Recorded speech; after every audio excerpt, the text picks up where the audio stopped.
Good evening, everybody. Good afternoon, also from the United Kingdom. And let me just say that it's a privilege to be speaking to Poppy Jaman. One of the things, Poppy, that I always find about these fireside chats is that I ask so many questions and we get so many questions from the audience, which is great, that we never, ever ask about the personal side of a person that we're actually chatting to. So I'm going to break with tradition and I'm going to be starting with the personal stuff first. So you're a third generation British Bangladeshi. Is that right? Yeah, absolutely. And And Bunny, I'd be expecting you to break with tradition. Like that's what we expect from you. Like yeah, I love the fact that you had to put that out there. Like, yeah. well, you know me too well. So let's start. You were born in Hampshire and you grew up in that, in Portsmouth, I think it was, wasn't it? Yeah. And what is it that you remember of your childhood? So do you know what? But Barney, first of all, a little bit of correction. I was actually born in Bangladesh. I was born in a little village called Moliv Bazar in Sylhet, and then I came to this country when I was about 18 months old and grew up in Portsmouth. And I don't know where Portsmouth ranks right now, but as I was growing up, and it was in the top 10 cities that were had the label of being most racist in our country. So it was, growing up in the 80s, and you'll be able to relate to this, the P word was quite common. Things like little things that never leave you. I'm mid 40s now, but actually little things like remembering one of my teachers saying to me, "Oh, it's a shame that you're so clever because you're only going to have an arranged marriage at 16 or whatever it was." And being asked to step out of school photos because I had leggings on instead of a PE skirt on because that didn't fit into the school brochure. And then actually there were some amazing teachers who were just brilliant and were like, you can do whatever you want with your life. But of course that didn't then square up with my own community experience growing up as a Bengali woman, girl at a stage in our community where girls, certainly from my family, weren't expected to go to university, live away from home, choose their life partner, be aspiring to jobs. That I was raised to be a good daughter-in-law, and I failed that. I think a few times.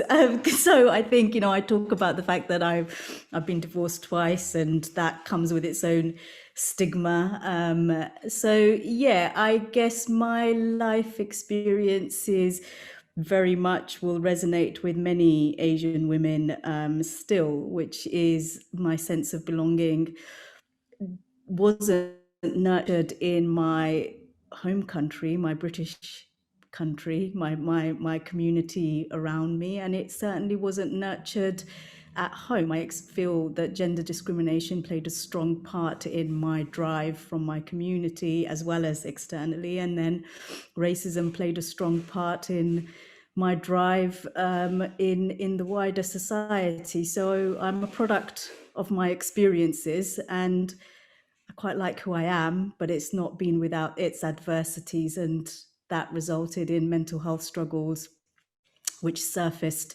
as postnatal depression. But I can tell you, Barney, it wasn't postnatal depression. Now that I know so much about, or I know a lot more about mental health struggles, it probably started in my teenage years, where I was just looking for, where do I fit into this world that doesn't seem to have a place for me, that I can feel that I proudly can be me.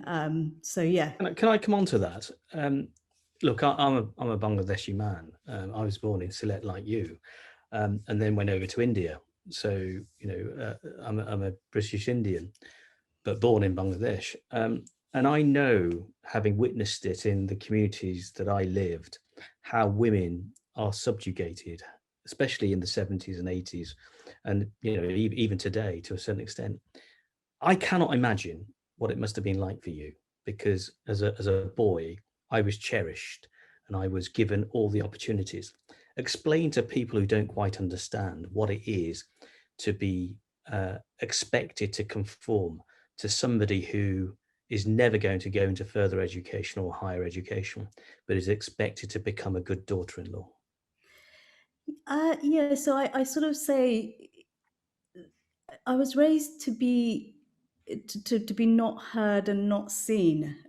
That was probably the biggest message that came to me is, you're too vocal, you're too loud, you shouldn't be in this space, you shouldn't be in that space, and little things from, some of the cultural nuances around who eats first and who eats last, that's still And the food that you get as well.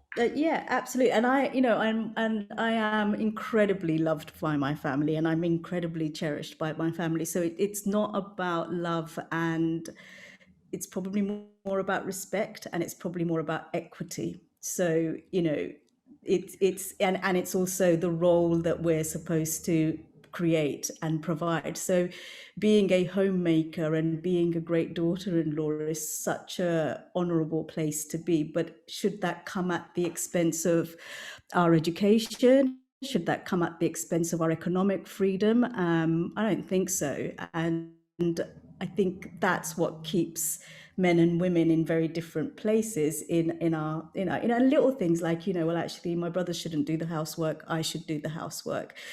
Who's making the beds in the morning? Well, actually that's the girl's job. Me and my auntie grew up in the same family, so that would be, and if you kick back against that, back then it was seen as being rebellious and being seen and being heard in a space that you're not supposed to be in. Why can't you just conform?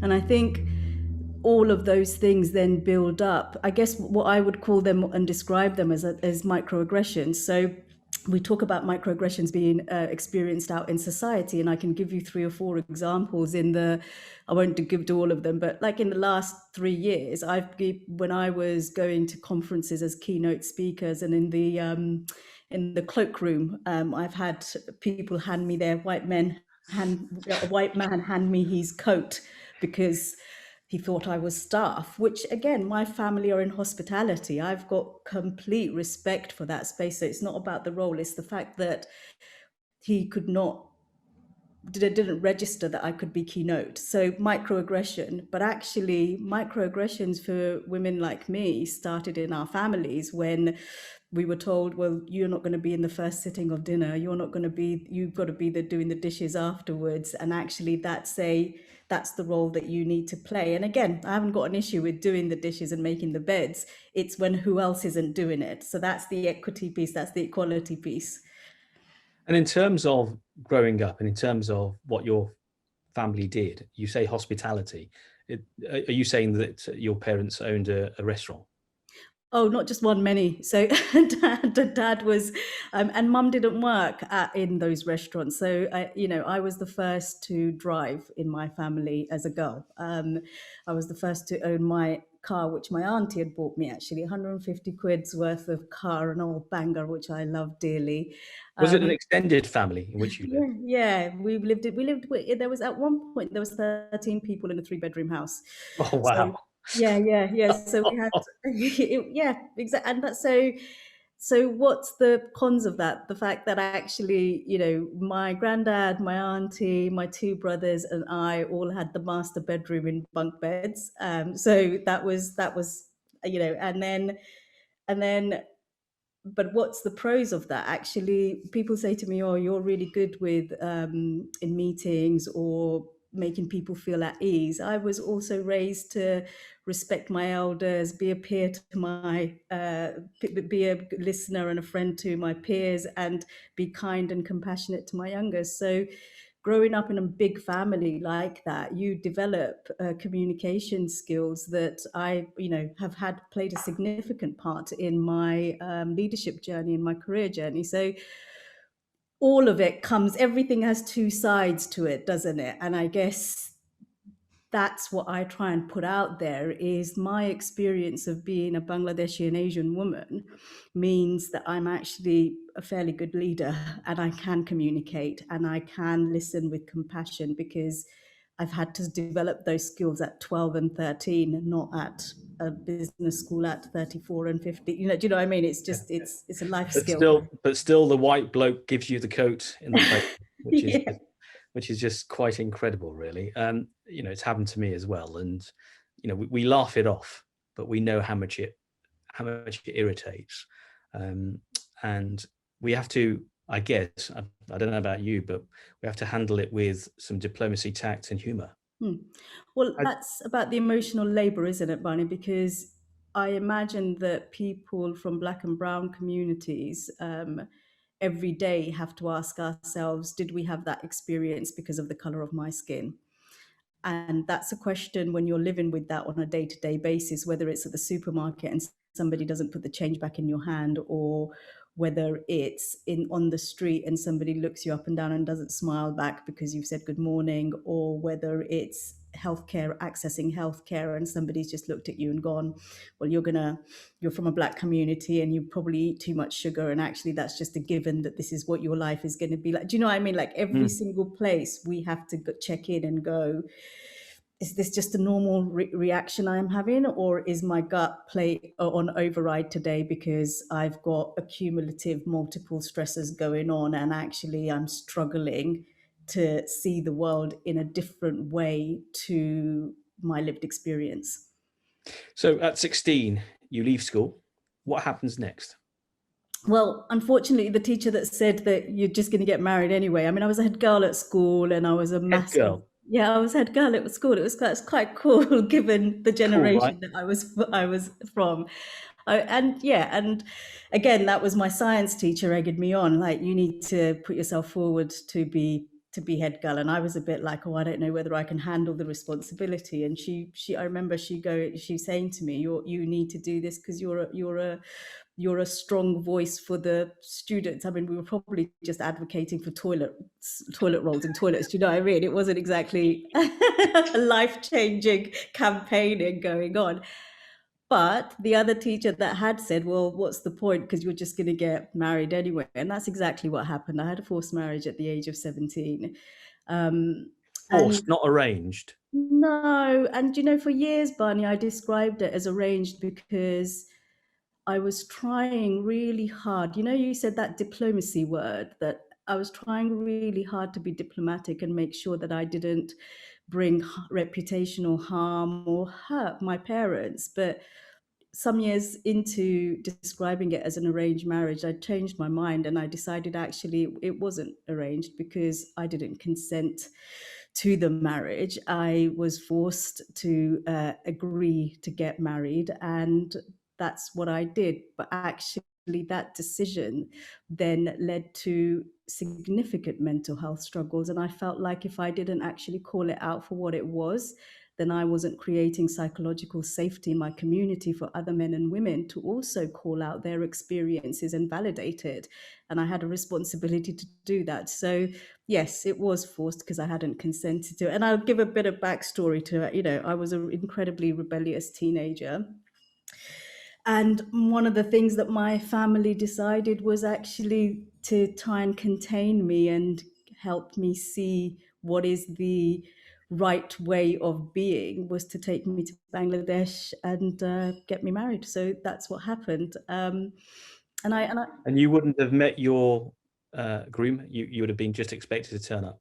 I met him for about 2 hours once before we got married, and I saw his face properly for the first time on the next day. Now, you've been brought up in the United Kingdom. You've met your friends who are all potentially in relationships. You were taken over. Did you know that you were being taken over to get married? Yeah, I did, So it because was a surprise.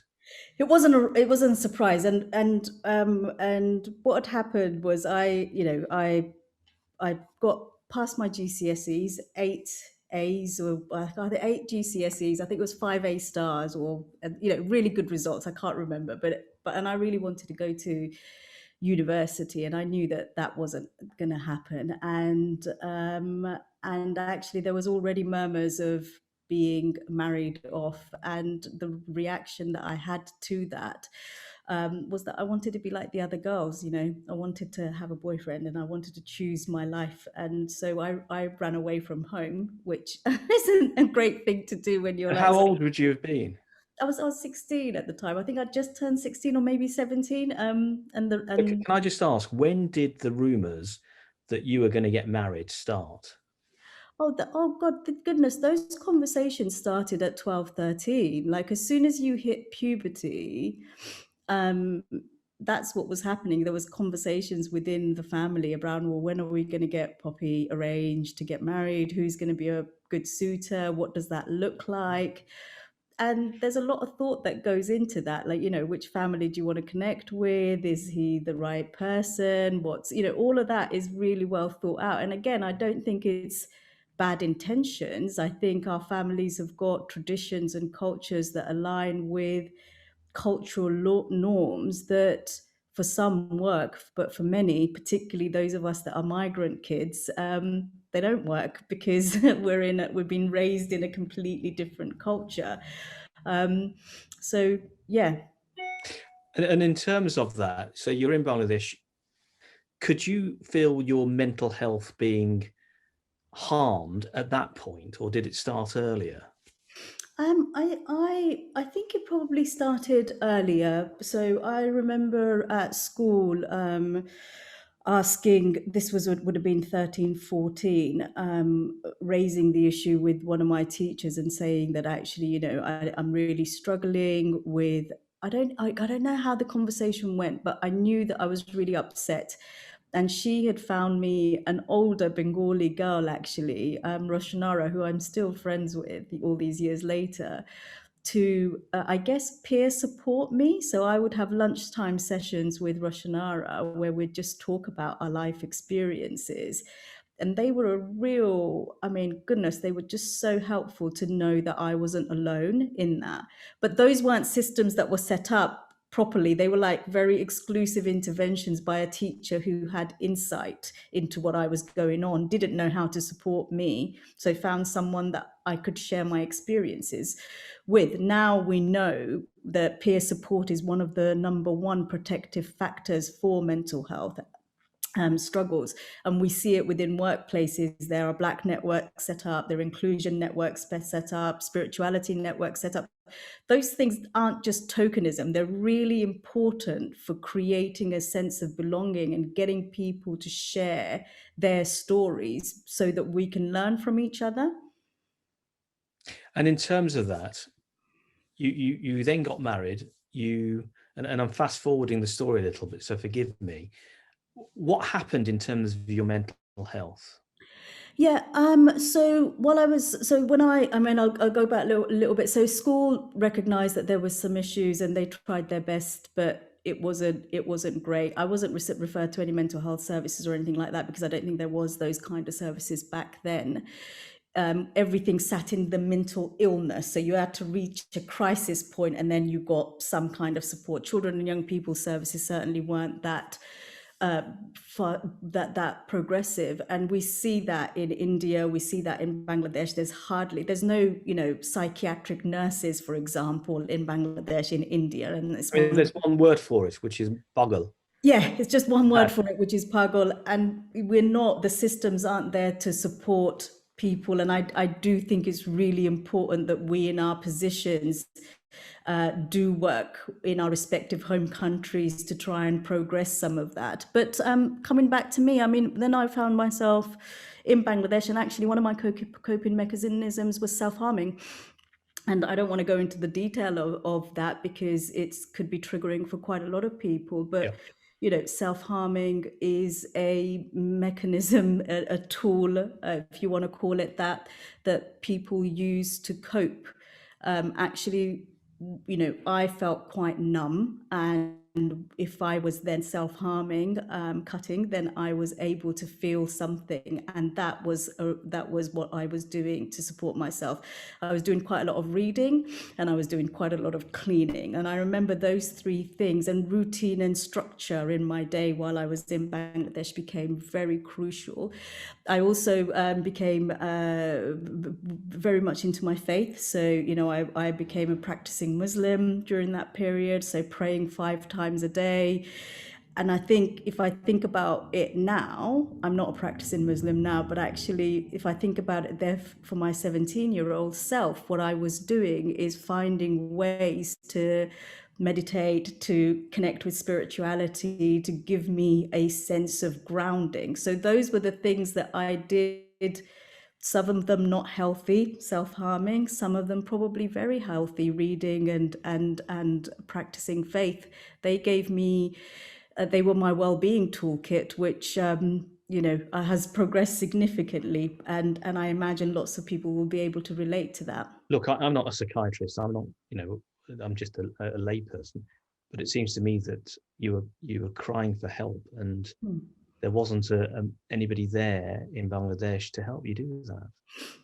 Yeah, absolutely. And the thing that I did in the end was agreed to go through with the wedding, and that happened. Then I think in my head I remember writing it down. I'm just going to do this to get back to home.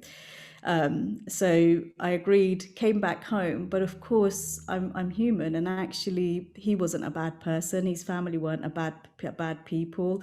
We found ourselves in this situation that we were in, and often forced marriages and arranged marriages are talked about within the context of women.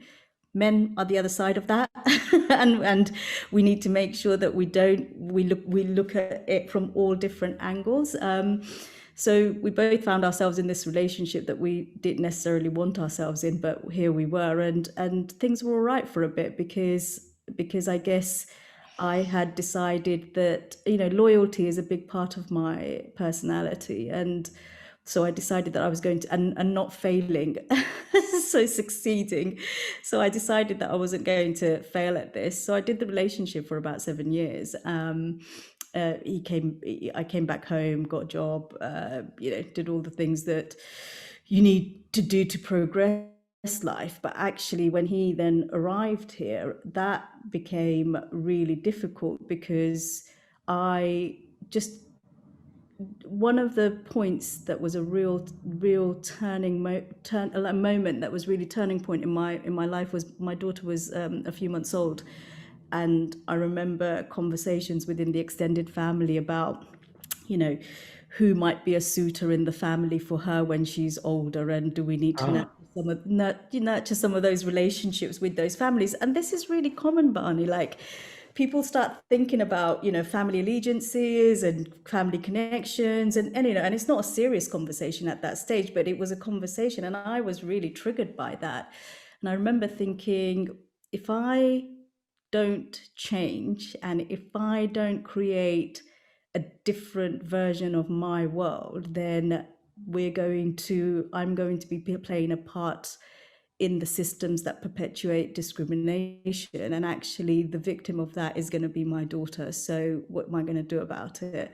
And that was one of the lowest points in my depression, because just prior to that I was so low that I tried to end my pain a couple of times, and at that point it was like, actually she's got me and I need to sort this out. And that was when I realized that actually economic safety, so as a woman making sure that I have my own income, would bring changes. So that's what I did. I focused in on having a job and financial health, and I bought my own house, and then I got a divorce, and actually things started to change significantly. I went into therapy and changed therapists because they weren't culturally appropriate. The first couple were really bad. Thank God I carried on trying to find the therapy that would work, because therapy is just as much about rapport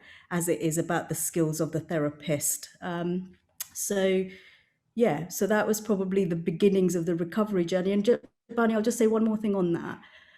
I am such a big advocate of workplace mental health. My previous organization, Mental Health First Aid, I made sure that the strategy was driven towards creating mentally healthy workplaces and educating people in businesses and workplaces. My now organization, the City Mental Health Alliance, our vision is creating mentally healthy workplaces and inspiring health creation, because I feel very strongly that workplaces need to get this right, because my recovery would not have happened if I didn't have a job that strengthened and fostered my identity beyond the diagnosis, beyond being a Bengali girl, beyond being a brown woman. You know, it just strikes me that it's awfully brave what you did, and you know, hopefully I'm not being patronizing on this, because you'd have had to deal with the whole community, not just your family, because izzat plays, or shame plays such a, and dishonor plays such a big part in our South Asian communities. How much was that a factor in your recovery, or sort of harming the recovery that you had? Massively, because my first instinct after I got a divorce was to leave Portsmouth and start a life somewhere else, because I knew in many ways that would be easier. Because actually, in some ways, my parents and my family could go, she's dishonored our family and we've disowned her and she's no longer part of the family. That was my first instinct. I stopped getting invitations to weddings. You know what it's like. We do big parties really well, don't we? I mean, that's Eid, all the festivals. That's what we do. We eat and we party really well, with or without alcohol. Yeah. But I stopped getting invitations to pretty much anything that was community organized. I felt ashamed and sad when people would visit my family and would ask my mum, where's your daughter married and what's her husband do? Because actually I just felt the pain in my mum's voice, because she had to then describe that her daughter was divorced, or later on her daughter was married to a white man, that all of that, just I felt her shame and I felt like I had caused that. So you have all of that, then you have the exclusion because you're not invited to anything, then you have you're in the out and about in town and people see you and turn the other way. Then you have the inviting my children, nieces, nephews, cousins to parties, my children's birthday parties, and they wouldn't turn up Oh because, wow. well, because they didn't want this rebellious woman to be part of the narrative, which is actually, this is not a precedence we want to set for our kids. No, I get that. So you've got all of that happening in the community, which just it's microaggression on top of it's the accumulative multiple stressors. So going back to first instinct, and then I guess because I was already working in mental health world by that stage, I'd already accessed an enormous amount of therapy. What I decided was, even though it was going to be the harder thing to do, that I was going to stay put and I was going to be included, and my children were going to have nanny and nana to be raised by. Because again, looking at the kids, I was like, well, what am I going to run away from over, or am I going to stay here and go, this is the next generation, and actually, as hard as it is, let's all go on this painful journey together. And that was hard. There was a number of times where doors got closed, literally got closed on me. And I remember insisting with my dad, like, you can't just disown me every time I do something wrong. That's not how parenting works, Dad. And, we got through it. And the idea of being wrong is something that is debatable, isn't it? You weren't doing anything wrong. It's just you have a different perspective, and that's the problem. I mean, look, here's my thought on this. You have now realized that you're in pain mentally, that you've got a mental illness. You've got a billion and one things that are causing pressure on you. And it's a question that somebody in the audience is asking, which makes sense to ask right now, which is, and I think it needs rephrasing, which is this: what steps did you take to say, no, that's it, enough is enough? I've got a problem, I'm going to face it, and I'm going to solve it. I don't think I ever did enough is enough, because I don't think there's not a hard line that you can take with your mental health struggles. It's an evolving part of your life and your world. And so I guess what I decided was, and this was through the support of my peers. So again, going back to the workplace, at this time, I'm probably now leading on a program called Delivering Race Equality for the Department of Health. I'm in my mid 20s. I've got 2 kids, and I think I might have been starting my MBA as well. And actually, it was my manager who said to me, Richard, he said to me, right, what's your CV look like? And I was like, I've got GCSEs, I've got mental health struggles. I'm a brown woman. I'm really grateful that you're going to employ me and you listen to what I've got to say. I haven't got any more. And he was like, well, and I guess the term imposter syndrome is probably quite relevant here, where we feel like we're never going to be good enough for the job. And he was great. He just went, right, so we're a development organization. We need leaders like you. What qualifications do you want to get? And so he funded and supported me through my MBA. It was my other colleagues who were from, there's a Sikh woman who's still my friend, Ranjit. She pointed out that actually she came from a community in Birmingham. So in Portsmouth, there was very few Bengalis, very few Asians. We were less than 8% of the community. Black and brown people were less than 8%. But she had worked in a space where there was lots of more Asian people and there was a lot more discussion and dialogue around this stuff. And she pointed out that, there are specific therapies, specific conversations I needed to get involved in. So it was other people noticing my talent, but also my struggles and holding the door open for me. And again, I say this so specifically, we all have a role to play in recognizing early warning signs of people's struggles, because the people that are in it may not have ever understood it. And then to actually go, here's 2 or 3 things that you can do. Here's 3 or 4 conversations you can have. And this is a lifelong journey where you have to make friends with your demons. And mine happen to be depression and anxiety. And in terms of that, when you were at work, you said that you got support, but it wasn't all plain sailing, was it? Because presumably there would be barriers that you'd have to face in trying to negotiate the organization.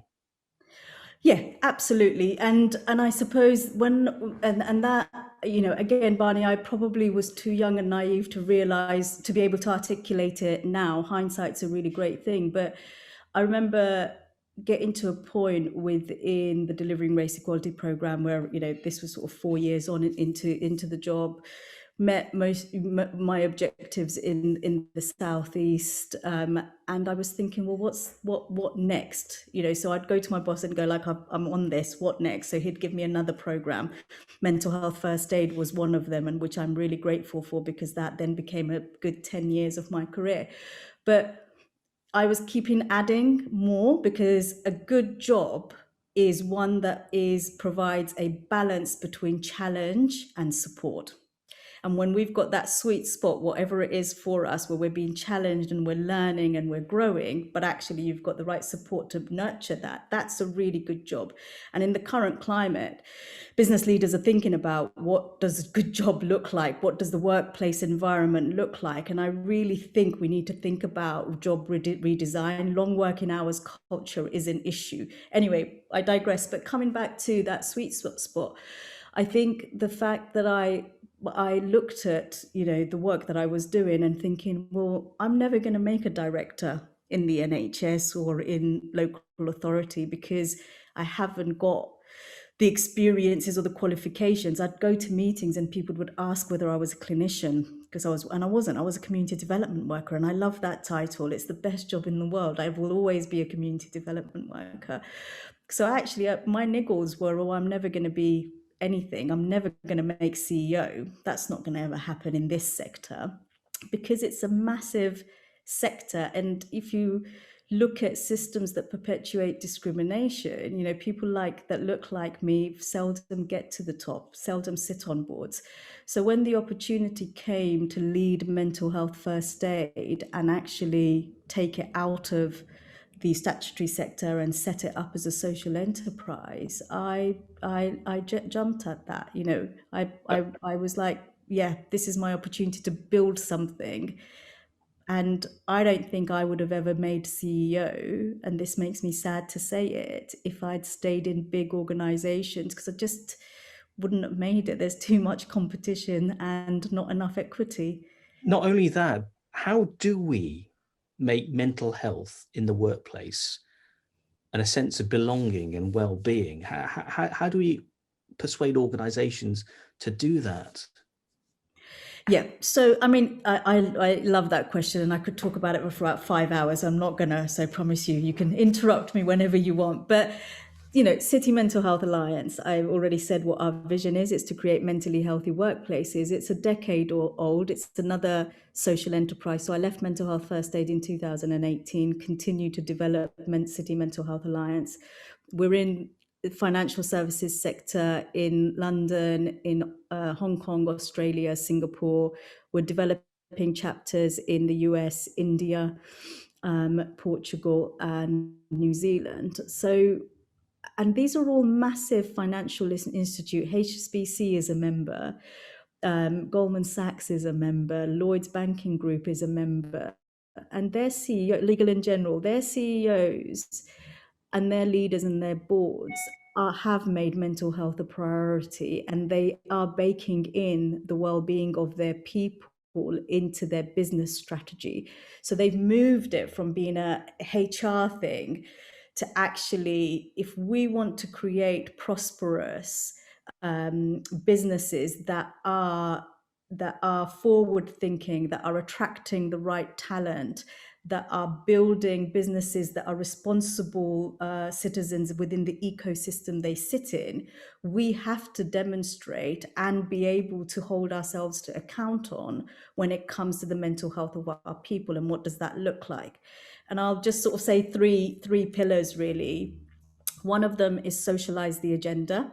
And I'll put a couple of links up in a moment on sort of our global strategy or how an organization can develop a global strategy. But socialize the agenda. So make sure that you are running campaigns that are 18 months to 3 years long on mental health. And it could start with something that is palatable, like eating healthy, exercising, sleep, all of those things that every single one of us can relate to that help build resilience and mental well-being.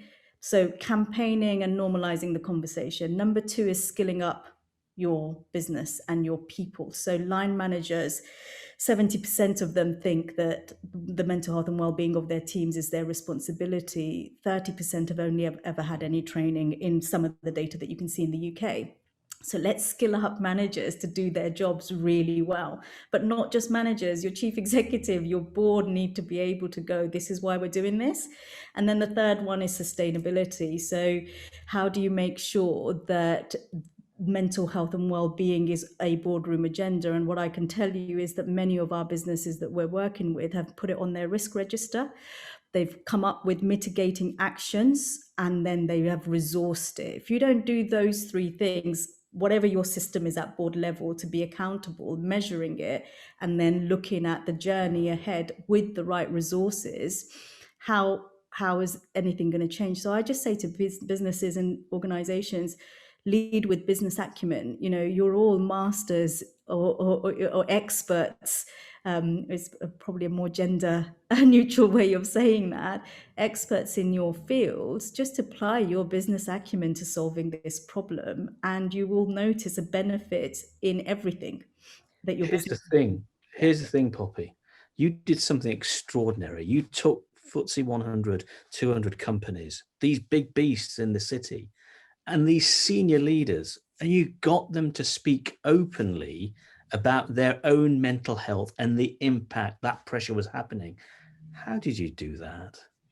I think, Barney, leadership vulnerability matters, and I guess I love taking all the credit for all this stuff. Like I'm just like a tiny part in this massive narrative, but I think what I do well is lead with my story. So I'm able to go, this is the impact this has, the pandemic has had on me, or raising children has had on me, or my my cultural experiences have had on me.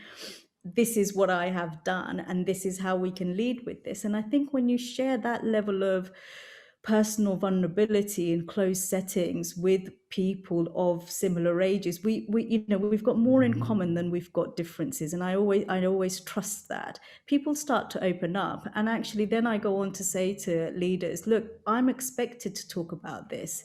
If you, as the chief exec of Lloyd's Banking Group, or HSBC's COO, or London Stock Exchange COO, you share what you have experienced and then talk about how you have supported yourself and how this is personal to you, you will give permission to all of your people within your organization to speak up. And when everybody speaks up, you do two things. You create psychological safety because people don't worry about the fear. They don't have a fear of the consequences on their careers because the CEO is talking about it.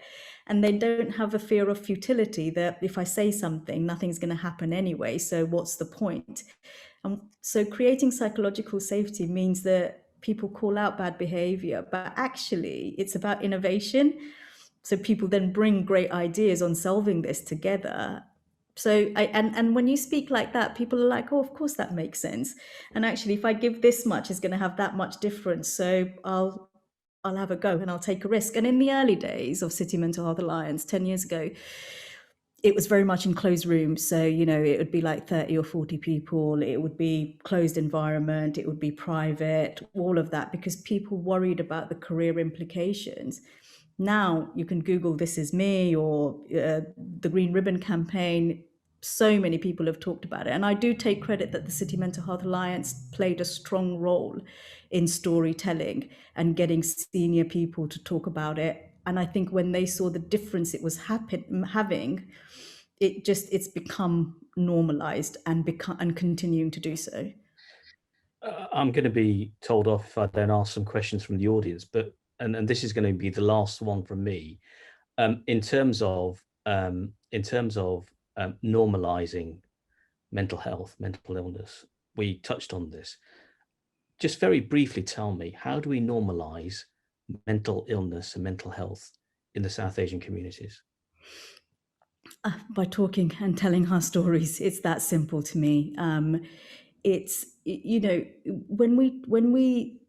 the stigma, right? So if you say to people, have you got physical health, or what does do you understand physical health, everybody will put their hand up. They get a version of it, and they might talk about heart disease, and they might talk about diabetes, the common health issues in our communities. Some will go, actually it's about going to the gym, and it's about family connections, and so you get the full breadth of physical illness to physical wellness. I keep myself healthy by doing X, Y, and Z, eating healthy, exercising, etc., etc. When you ask people in our community, mostly mental health, do you have mental health? Like you get silence. And the reason why you get silence, I mean, I tested this out pre-pandemic. I was in India running some training and doing an awareness thing, and I said to people, stand up if you've got physical health, and pretty much everybody stood up. And then I said, what about mental health? And literally I was like, I'd killed the event. It was really bad, but it was made a really good point. And we used to do that kind of exercise here in the UK 10 years ago. But it made a really good point that when we say mental health, people think mental illness. And when we think mental illness, if you just pause for a moment, the images that are conjured up in our heads, they're people in shackles, they're people on the streets, they're people that you don't want that image to be reflected in you. But what I then have to remind people is mental health is about being feeling content, feeling okay, that you can actually respond to the struggles that are coming your way. And goodness knows the pandemic has created accumulative multiple stressors, whether it's homeschooling, whether it's job uncertainty, business uncertainty, caring for our elders. Yesterday was Eid day, and I was talking to my auntie about it, and between us we counted 9 people that had died in our, just me and her, in our family and in our extended family. And she personally had lost 3 people in her immediate circle, and she was in a really bad way. And that is a disproportionate impact on our communities. And when you look at all of that, how do we respond to that, and how do we stay well to respond to that? Day to day was difficult, but the pandemic has then put in another layer of stressors that we need to address. So staying well and developing your well-being toolkit is really, really crucial. So then I say to people, well, what is in your well-being toolkit? And people haven't ever thought about it. So, for me, it's yoga. It's for my mum, it's definitely her faith and praying 5 times a day. It's having different people in my community to go to for different things. It's having a good job. So well-being toolkit needs to be established. But before you can, and the flip side of that is understanding your stress signature. So, Barney, if I say to you, how do you know you're getting stressed? What would you say to me? Oh, anger, I think. Snapping at loved ones, which I feel really ashamed of. No, don't be ashamed of it. That's what we do. So there's no judgment. So it's emotional snapping, irritability, micromanaging, headaches, physical. So these were behavioral symptoms: headaches, eating less, eating habits changing, eating more. We all have a very specific stress indicators that align to us personally. And if we can identify them and make a list of them, and make sure we're continuously building those lists, we can catch ourselves early. And when we catch ourselves early, we can do something from our well-being toolkit. And that is, for me, about building our own personal resilience so that we can stay out of crisis. And that is so crucial, given that health services are massively overburdened. And I come back to the workplace. In the peak of the pandemic in the UK, about 9% of access to mental health support was reached through workplaces. That, I imagine, helped to take a little bit of burden off of the NHS. And that's why workplaces are crucial in this whole rebuild of society. Is, can we foster environments that young people, particularly, 80,000, more than 80,000 more young people were referred to NHS services for mental health struggles during, I think it was a period that last year, 2020, which was 28% more from the same period the previous year.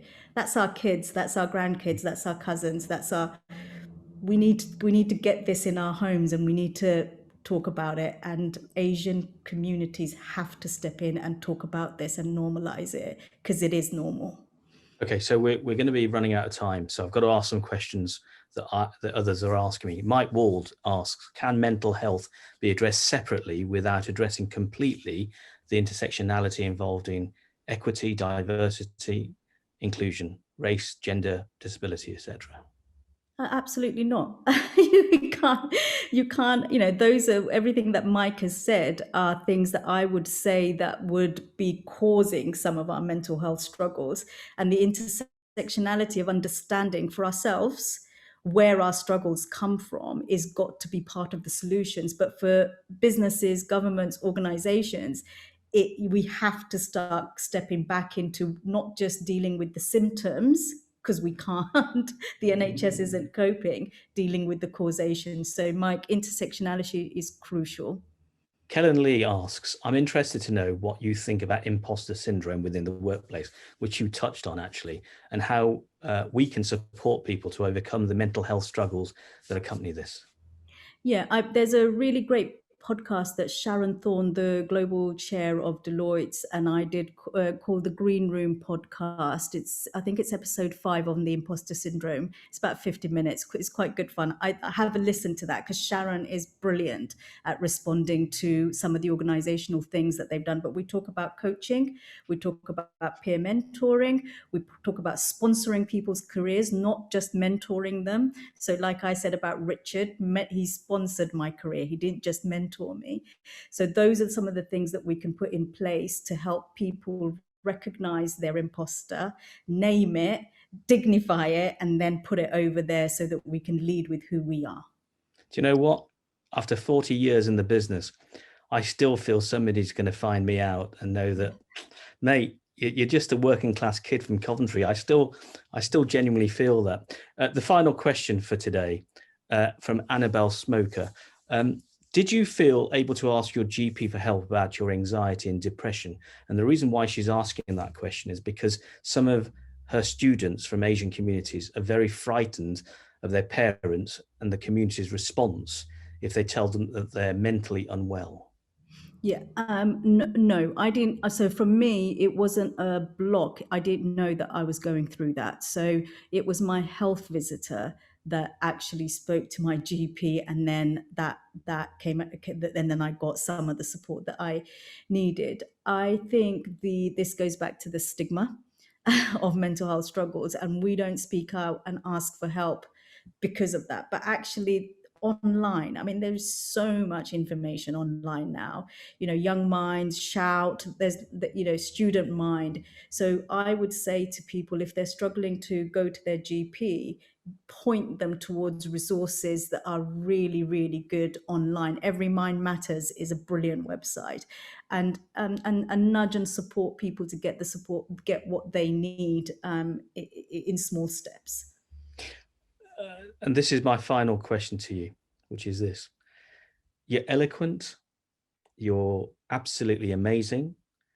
How do you do it?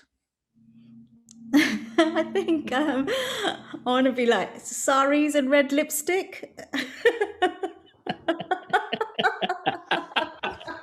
Yeah. And I see you're wearing a sari today. No. Poppy, look, I could talk to you for hours and hours and hours, but unfortunately, I know that your time is precious and I've got another meeting that I've got to get to. So may I just say thank you very much indeed for your time and your insights, and please come back again as a guest for the Fireside Chat, and really looking forward to interviewing you as one of our pioneer case studies. So thank you very much indeed. Back to you, Sabuji.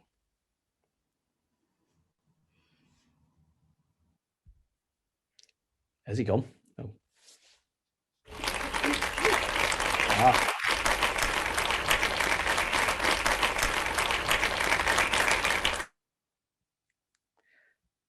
Where is Sabu? I love we the have clapping. Technologies. That was brilliant. Thank you so much. I'll now welcome Preeti to just say a few words. So Preeti Mishra, Dr. Preeti Mishra. That was amazing, and you didn't even need sari and red lipstick to do that. So thank you so much.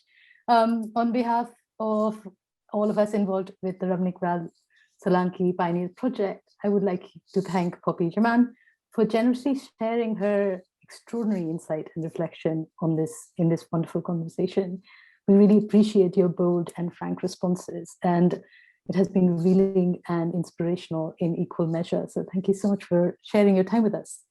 We're also thankful to Professor Bani Chaudhary, as usual, for his skillful engagement with these difficult issues.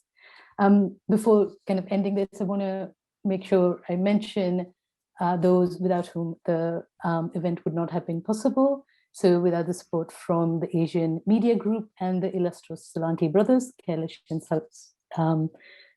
and Kalpesh Solanki, Rebecca Fairburn and the UKRI, Lord Patel and Amarjit Singh of the India Business Group. We would also like to thank the operations team of the India Center, especially Joe Hazel, for making this event work so well. Thank you so much. Thank you. Bye, everyone. That's Thank lovely. you. Bye. Thank you, Poppy. Thank you very much. Thank you. And please stay safe. And thank you ever so much for coming to the university. And we look forward to welcoming you in person. I can't wait. I'll stick a sari on that day. Thank you very much. Listen, just before you go, how proud is your mother of you? Oh, like unbelievably proud. She sometimes struggles to say it, but she's so proud. And your kids?